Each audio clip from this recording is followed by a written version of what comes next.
What's up YouTube, my name is Max Got the Tracks, and today for you I have a new deck guide where I play Zoe, Fiora, and Leona smashed into one deck. I play 3 copies of Zoe, 2 Leona, 1 Fiora. Very silly, very fun.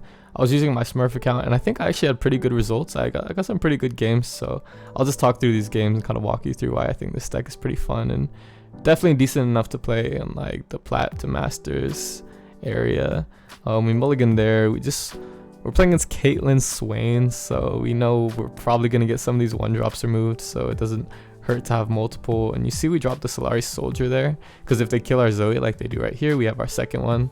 So that actually doesn't become an issue, and we're very fortunate to get double Sun Guardian, because Sun Guardian is one of the new cards that they recently unnerfed, and it actually becomes super duper strong as they stack up those daybreaks. So especially when you have 2 of them on the board, it become a big pest for your opponent. So there was a super duper questionable play from our opponent. I don't know why they swung with their island hookmaster there. Their, what is it, Ionian hookmaster. Very weird. Here you can see I noticed that the Sun Guardian and the Sunburst actually contain the same card art, so I thought that was pretty cool. You see they Mystic Shotted my Zoe, so that's 2 champions down, and I'm feeling okay. I do have the Sun Guardians and the Zenith Blades, so I feel like it's not that bad. Unfortunately there I do get another trap onto that one, and I guess I'll try to Zenith Blade it to give it some more health, but they do have the Ravenous Flock, so that didn't work out too well. And definitely questionable to be running the Zenith Blades after it was nerfed so heavily, but there you see I see a Leona, I slam a Leona. She's really good, definitely worth stunning our opponent's board, because we'd be pushing like 9 damage at this point if they don't develop, and the thing they really want to develop at this point is the Swain, so I'm very happy to stun them there and get very aggressive. I trade into the 4/1 Piltover and Castaway, feel pretty good about it. Decide I want to use that now because I get the Equinox, the Zoe spell now, and the reasoning for that is because I want to use the the Daybreak card first. So there you see I top deck Garavoon, super good top deck. I'm able to silence the Swain boat, which is amazing, and that's part of the reason I kept the Zoe in the mulligan, because of that play where she can silence a 7-drop for 1 mana. It's just too good. And then you see me realize that the Sunburst isn't going to kill the boat, so I decide to actually opt over to the Zenith Blade. They do a Parts Made Hole, which feels like they're just digging, which is great for me. It doesn't look like they have a Scorched Earth or Disintegrate Flock play or something like that. And our leveled Leona, you can see the power of her right there stunning the boat. Feels very, very good. You see they drop Swain, and I decide to Priestess, and they end up conceding because they realize that I'm just going to go too wide for them to be able to block now that they've tapped out of mana. So a really good first game, and that was in Diamond 2. Here you can see against Master, not Master Yi, Lee Sin Nami. I get Master Yi and Lee Sin mixed up all the time. Please tell me I'm not alone in the chat if you also do that.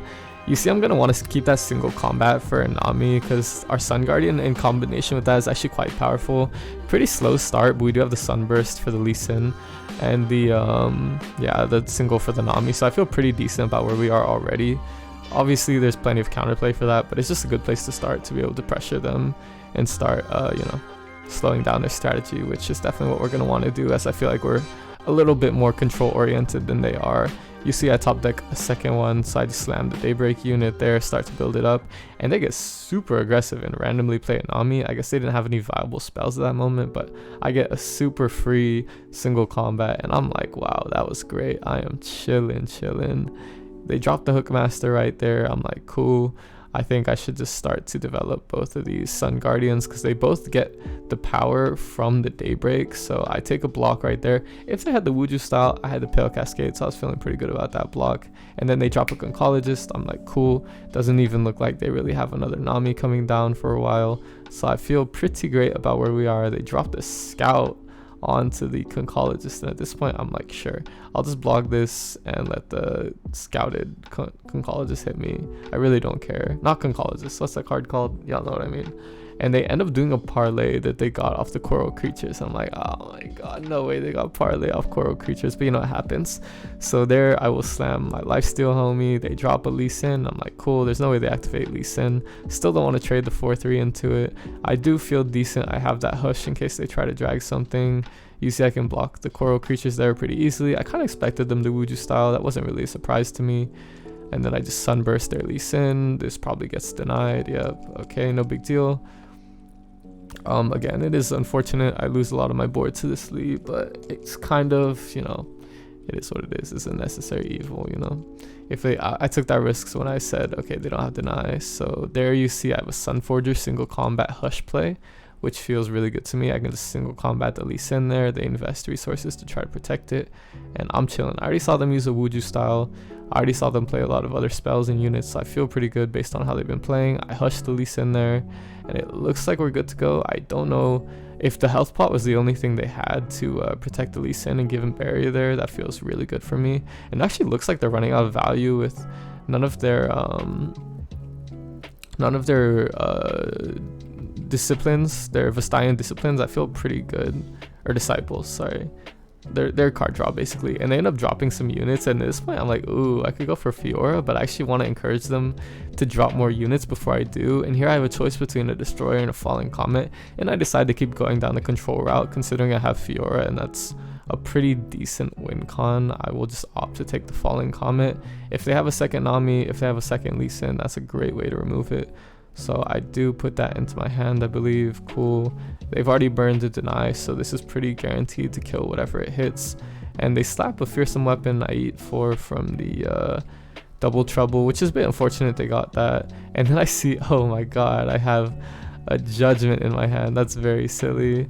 I activate my Daybreak on the 3/6, and we drop Fiora as they put Scout onto the Spacey Sketcher. I do wide swings. I'm like, you know what, the odds that we actually win via Fiora is pretty low, so I might as well inflict damage. I Pale Cascade to keep my Fiora alive, so we are chilling. They don't use a Wuju style there, so I feel pretty good about that. I'm like, nice. We actually have a great judgment play with Fiora. She might level.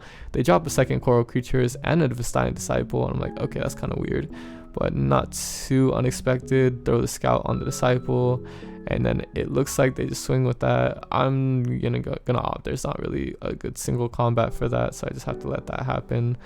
I alt tab to go change the song probably. Sorry about that. And here you're gonna see they do end up slamming a second Nami, unfortunately. I believe this was their top deck. I just decided Daybreak, they Shimon wins, so I'm like, cool. And then there's the second Nami that they top decked off that Shimon wins, so I'm in a bit of a pickle, but it's not too bad. Like I said, if they attack with the Coral Creatures, for example, I still have that big judgment play, which I kind of expect them to based on my Fiora only having 1 health. It seems like there's a good chance they might try to get greedy and swing in with everything, trade effectively with me considering they have the Nami on the board, but then they just swing with the Nami, and I'm like, okay, I can still go for the judgment. It'll put my Fiora at a very high level, and then we just need one more like spell or something to protect her, but they end up denying the judgment as well, so I'm like, damn, that's tough. I do single combat the Vestian Disciple because I'm like, this is where their value really lies, so I might as well take out their value. And then we're trading with both the Nami and the Disciple, so we got both of those dead. It feels good. All they have are Coral Creatures, equipments, and a couple more cards, and a very fortunate top deck rounds out my curve there with a Leona. So here you're gonna see me slam it immediately, try to push a little bit of damage, or maybe pressure something if they want to develop a unit. They drop the Fearsome onto that Coral Creatures, and I'm pretty happy to kill it. And then you see they do a Ransom Riches, and this is where I get nervous. I see a big fucking elephant, and I'm like, god damn it, why did I just comment that? I try to Concerted Strike, but I see that the units with 4 less health won't even kill the elephant. I'm gonna be honest, I totally forgot what that thing did. It hasn't been played in so long, but it would have killed me if I let it attack again, and I didn't want to take a bad block. But there's their third Nami, and I'm like, Jesus Christ, do I actually have to do that? But I instead decided to Concerted the Vestian Disciple because they're out of cards, so I might as well just kill the Nami with the Challenger Leona. That feels plenty good. And there you see they Shakedown. And I'm like, alright, they can definitely Sand War and Amulet as well and give their Nami more health. And I'm like, alright, but then they killed the 3/2. I'm like, wait, why would you do that? Because now I can kill your Nami with Leona. So I'm feeling pretty good. You know, it's pretty consistent with the questionable plays they made earlier. I top deck a Zoe, which feels great. She can activate a lot of stuff, but they do have a Wuju style to take out my Leona, so that's mildly unfortunate. And buff up a Coral Creatures to be a 5/5, and as that dies, it actually gives the fearsome to the coral creature, so I need to hit a 3-drop blocker. Thankfully there's 2 available ones in that pool, so I said, oh my god, I hit it. Get a trickster to block with, top deck a second Zoe. They top deck their 3rd Ionian Hookmaster. I'm like, sure, I'm gonna stun this because then they swing in with the coral creatures, and I use the second half of the Zoe Sleepy Trouble Bubble to kill that. So I actually have a pretty good play here. If they do swing in with the coral creatures, we basically eliminate their relevant unit, and they would just have to replace the fearsome to the Ionian Hookmaster. And I feel pretty fine about this play at the moment. They do swing in, I believe, and I can just block it and use the second half of the spell, so not a big deal. Got that off the coral creatures. We are chilling. They're kind of in a clunky situation here. They just pass. I end up getting a Zenith Blade, so I'm like, sure, why not? Let's slap it down. Might as well push a little bit more damage with Zoe and start to thin my deck, but they get a Lee Sin, and I'm like, no, bro. There's no way they just drew Lee. That's so unfortunate, considering I already took out one of them. I do end up getting a messenger, and I'm like, cool, I got a Pale Cascade, so I don't instantly die to the fearsome Lee Sin, but I'm gonna instead use the Pale Cascade on my Zoe here and just hope I get something better, and I get a 3-2, but they get the Lee Sin Sonic Wave, and I unfortunately end up losing the game. I'm not sure if that was the right play. I should have maybe used the Pale Cascade to protect my board there, but they ended up top decking the spell, activating Lee Sin's Dragon Kick, so it was irrelevant at the end of the day, and we ended up losing this one just barely, as they drew a ton of champions, and it is what it is, you know. Not too upset to lose that matchup. It's against pretty much the best deck in the meta, is what most people would say. So here we are on game 3 against a concurrent timelines deck. So obviously timelines was nerfed in the latest balance patch, so I feel pretty good against this matchup. You know, I feel like I have a lot of removal for their Jaxes and Vise, and everything else can be dealt with through efficient trades, so I'm not too stressed. I definitely don't mind the Priestess. I'm 100% keeping Zoe, and I do think Hush is a good idea to keep because it kind of is amazing against Vi. So I'm like, beautiful, we just slam Zoe on 1, hope they don't have Thermo Beam, which they usually don't play anyways. And they don't do the timelines on 1 because they can't do timelines on 1 because it costs 2 mana now, which is great. I alt tab, I don't know what I'm looking at, you know. We see the concurrent timelines on 2, so I'm like, typical, if they don't have it on 1, of course they have it on 2. I decided to just pass this out, you know, there's no reason to do too much, and they play a Fireth, Reaper of the Sands, switch their Fireth into a 3-1 augment unit, and at this point I'm like, I think I should probably just develop a Daybreak unit to block that. Feels decent enough. Activating Daybreaks is very good in this deck because it gets you your Leona leveled, but the issue is I only play 2 Leona, so sometimes that's not as strong as it would be against a lot of other decks. And you see a second Fireth come down there, turn into a Nimble Poro, but I am going to get a Falling Comet to try to counter their Vi or Jax, so that feels pretty decent, along with anything else they may get. You know, it clears up those pesky equipments as well, which could be nice if they get something really good off the combat cook. So there you see they just attack with their Nimble Poro that has Scout. I'm like, this is so awkward. I have a bunch of blockers that aren't particularly efficient, and I decided it's probably just wisest to focus on my own strategy at this point. Do a super cool star chart, grab. I'm pretty sure they don't have a Mystic Shot considering they let me hit with a Zoe last turn. So I send the Moonglow onto Zoe. Unfortunately, they did top deck one, so she dies. So that's mildly problematic considering I don't have a lot else going for me. I top deck a single combat. I'm like, alright, guess that's fine. I might just open attack and trade with the units that have equipment. Why not?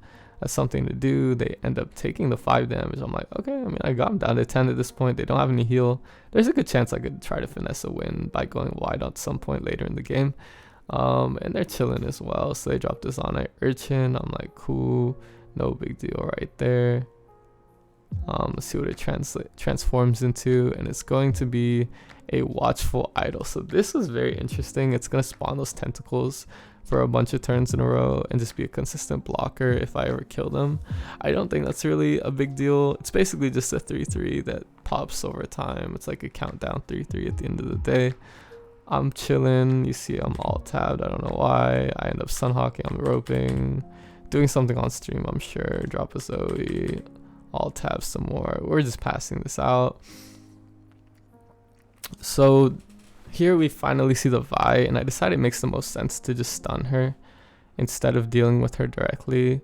Now that we're at the point that they're playing bigger units that transform, I think it's like a good option to preserve my Falling Comet here. They attack with a Nimble Pearl on Scout, and I actually do decide to just kill the Vi, considering I have multiple of the Falling Comet at this point. They send a Mystic Shot, kill Zoe. I'm like, god damn. Have to leave those alive again. Drop Daravoon. Let's see what we daybreak into with him.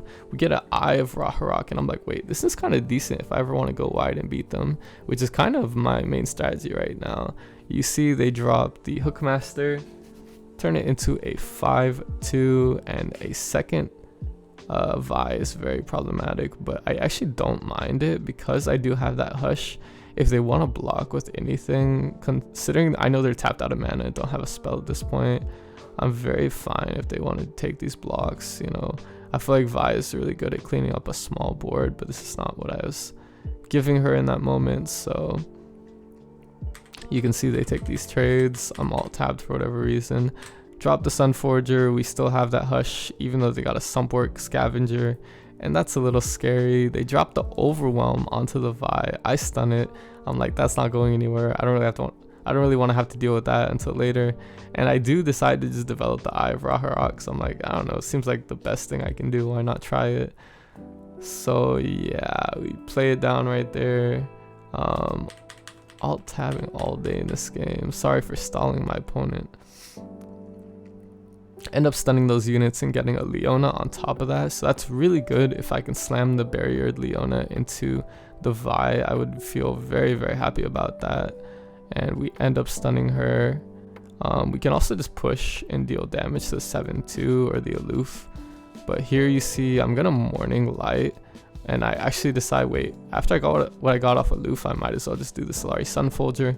So that's really good. Stuns the 7/2 as well, and they do, I believe, what is their final Hookmaster. So at this point, I'm like, cool. So Leona has Barrier.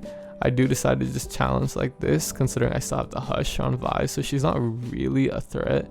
And oddly enough, they drop the value generator of the 4/5 to block my 5 drops, so kind of awkward for them. I'm not sure why they wanted to interweigh their value there, but I was definitely happy to take it, considering I had a lot of removal still left in the tank. Granted, I only had 13 health, but against timelines, it's not the most explosive deck. You know, they're just playing units on units on units, so I do feel like I have the right tempo to kind of just swing it over time.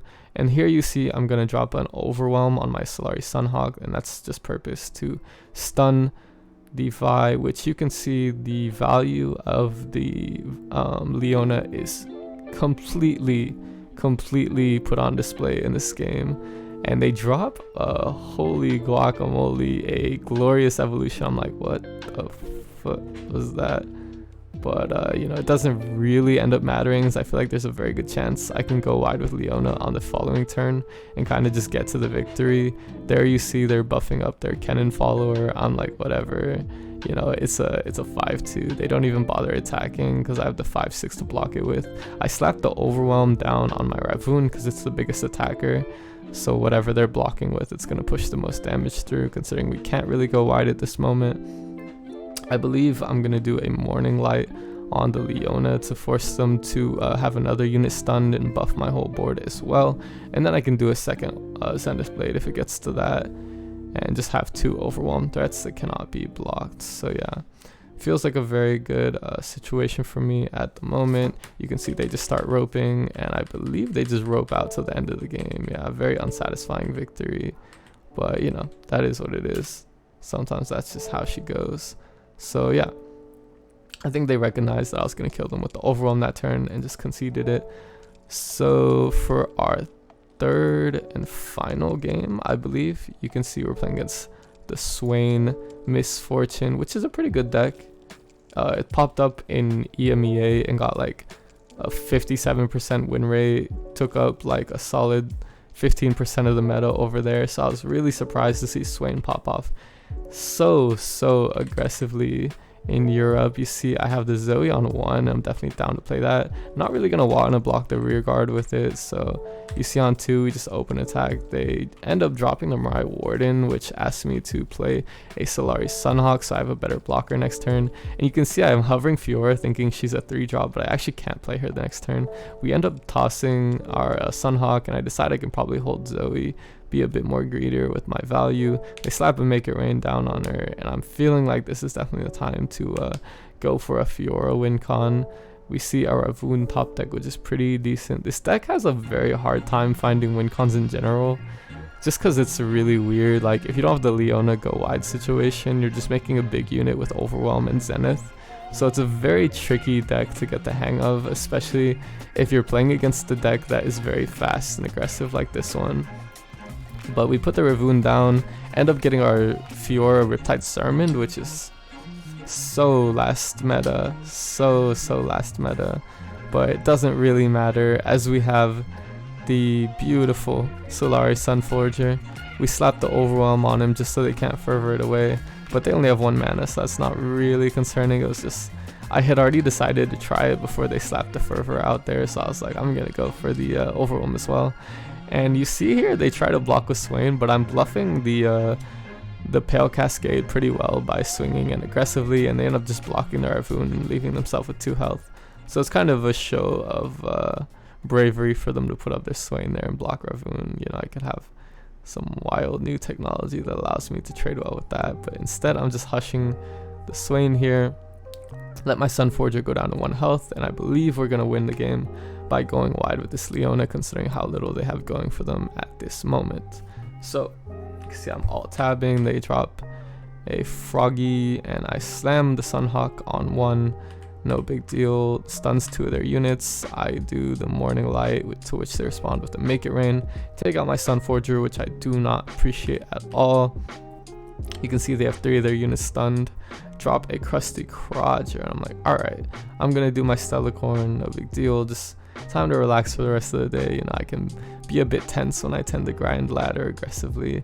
And they do yet another fervor, putting me down to 6 health here. But honestly, 6 health, I should be alright. You see I top deck a single there, and they do yet another Riptide Sermon. And I'm like, bro, if those sermons were full health, I'd be at like, you know, I'd be at what, 4 health? It'd be rough, that's the point. It would be a lot rougher than it is. So here you see, I believe I'm just going to slap the Zenith on my Leona and start trying to make a comeback. They are actually pretty wide, so it's pretty dangerous. Instead, I do a bit of a misplay, go for the Celestial card, and they drop a rear guard. And here I'm like, wait, why didn't I just use the Zenith Blade on Leona to stun them? And then we're going to end up using it on the Stellacorn to buff our board, and that will end up stunning theirs as well. So yeah, again, Leona's value getting all the highlight here. She's super useful. You can see I'm single combating to try to prevent any more damage because I don't want to lose to a silly Decimate or Swain Boat. So you can see at the start of the turn here, I drop Overwhelm onto Leona. I don't want to be scared. I just want to swing in and go crazy. And I'm probably going to drop Zoe as well, I believe. Why not? Might as well go wide. Instead, they drop a Zap. And I'm like, oh my god, that's very, very annoying because it gives them another fervor, basically. And I dropped the Morning Light on Leona. Looks really good. She's at 6 out of 9. Very nice. Or 6-9. And yeah, things are going pretty well. So I believe this is around the time our opponent concedes because they realize they don't have a way to win. We challenge the Zap with Leona because we realize that we're actually not pushing lethal in any way. We definitely want our Zoe to be protected. They end up Noxian Fervoring, and I'm like, cool, better on Zoe than to hit face. And I put them down to 4 health, which with my Zenith Blade, it should be enough. And we don't have a way to block that, but they did just use their last fervor to, you know, clear their board. So they do an Ive Nagakaboros, draw 2 cards, get another Zap, but it fizzles. And at this point, I'm like, oh, the Zap fizzled, that means we win. So yeah, I just drop our 3rd or 2nd Zenith on Leona and swing in with anything that is, you know, responsive on the opponent's board, and we do the last 4 damage. So very fun game, very good. Say GG's to Oxytocin. And yeah, let me double check. I think I may have one more game, or is that the last one? Let's see. Nope, that was the last one. So yeah, thank you guys so much for watching. I hope you enjoyed. If you did, feel free to take the deck for yourself, take it on a spin. That was me playing in Diamond 2, so I don't want to act like it was like the best deck in the world. I'm just playing on my Smurf account, having some fun. And until I see you next time, remember, I am not responsible for your LP. Max got the tracks. Goodbye.